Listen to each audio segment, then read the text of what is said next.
Claude Fable 5 has been out for about a month, and the internet is full of lists promising insane use cases that will make you thousands by Friday. This is not that list. I went through what developers are actually reporting: launch coverage, community write-ups, the Hacker News threads, the good and the ugly, and 8 real patterns keep showing up. Some of them are far stranger than the hype videos suggest. And there's one warning that none of the listicles include, which is exactly why it's going at the end of this one. Use case 1, the flagship, Codebase-scale migrations. This is the Stripe story from my last video, 50 million lines of Ruby, a migration scoped at 2 months for a team, done in a day. But the pattern goes beyond one famous logo. The consistent report is that Fable 5 edge grows with the length of the task. Short tasks, it's a nice model. Give it a repository and a goal that takes hours and something changes. It holds the whole problem without losing the thread. If your backlog has a dreaded touch-everything chore, a framework upgrade, an IPI deprecation sweep, a test suite modernization, that's the exact shape of work people are handing it. Use case 2 sounds fake until you watch someone do it: rebuilding working software from pictures of software.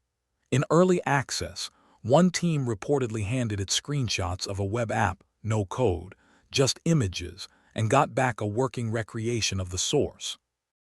A month in, this has become a whole genre. Designers feeding in mockups and getting deployable front-ends. Developers resurrecting legacy tools where the source is long gone, but the screenshots survive in old documentation. Vision plus a million tokens of context turns out to be a genuinely different capability than either alone. Use case 3 is the one indie developers keep posting about: shipping a backlog in an afternoon. One independent library maintainer reported Fable 5 delivered what they called a week's worth of features in a single session. Issues triaged, features implemented, tests written, changelog drafted.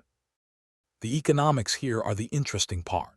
At premium token prices, one long session that clears a week of maintainer backlog is either absurdly expensive for a hobby project or the best money an open-source maintainer ever spent, depending entirely on what your weekends are worth to you. Use case 4 is where it gets weird, in the best way: physical engineering. Community reports include a working V8 engine CAD model generated in under 10 minutes, and, my favorite, a quasi-direct drive robotic actuator designed and collision tested in about 30 minutes, burning 400,000 tokens to do it. Think about what that session is: the model holding mechanical constraints, tolerances, and geometry in its head across a long iterative loop with simulation feedback. CAD was supposed to be one of the safe jobs. Nobody told Fable 5. Use case 5 is the one quietly making enterprise money: financial document work. The reported pattern: feed it earnings reports, 10Ks, proxy statements, 200 pages of dense filings, and it doesn't just summarize.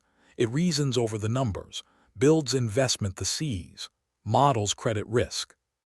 And the detail that should make every IR department nervous: it flags inconsistencies between what the CEO says in the commentary and what the underlying financials actually show. That specific capability, catching the narrative drifting away from the numbers, used to be what you paid analysts for. Use case 6 is the fun one: games and interactive toys from a single sentence. This is the most common casual report by volume: describe a game, get a playable build. Most of it is throwaway, and that's fine, that's what toys are. But buried in the toy category is something real. People are using these one-sentence builds as living prototypes, testing a game mechanic, a UI concept, a physics interaction in minutes before committing real engineering time. The prototype that costs nothing changes which ideas get tried at all. Use case 7, long-running data analysis. Fable 5 was the first model to break 90% on Hex's analytics benchmark, which measures multi-step analytical work, the kind where step 12 depends on remembering what you decided at step 3.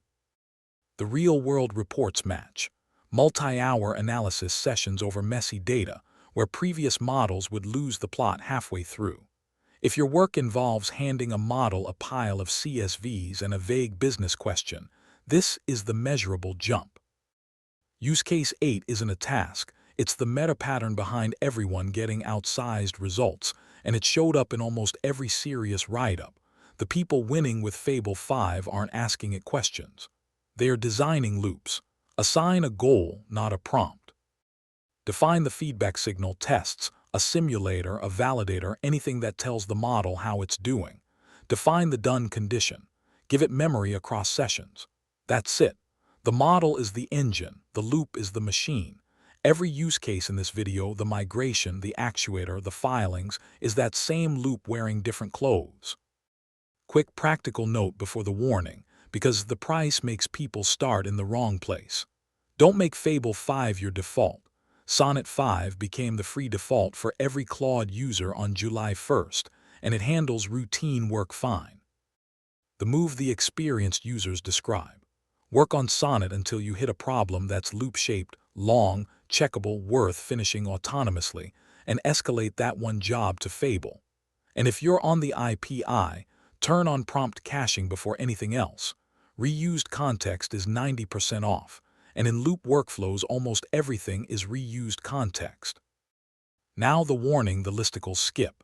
Buried in the Hacker News threads between the celebration posts is a consistent minority report.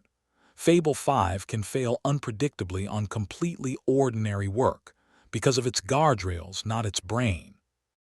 This is the model that ships with always-on safety classifiers, and users report standard dev tasks tripping them in ways that look like the model inventing its own failure conditions. One thread title says it all. Researchers got flagged for saying, "Fix this code." It's a small percentage. But if your workflow lies near security, biology, or anything that pattern matches to those, the strongest model you can rent will occasionally refuse to be one. Mid-task. Budget for that. Step back and one thing jumps out of all 8 patterns. Nobody serious is using this thing as a chatbot.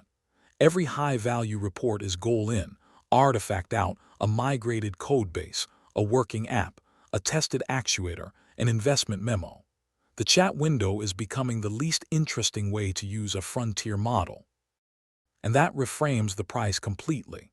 $10 per million tokens is outrageous for answering questions, and possibly the cheapest engineering labor ever sold for finishing jobs. The people mad about the price and the people amazed by it are simply using it for different things. And after a month of reports, the amazed ones all figured out the same loop. Sources for every claim in this video are in the description, including the skeptical threads. Read those too. They're where the real information lies. If you're already running one of these patterns and it's working or failing, the comments on this video are the place to compare notes. Next up, the fine print nobody reads, Fable 5 limits, classifiers, and what actually trips them. Subscribe so you don't miss it.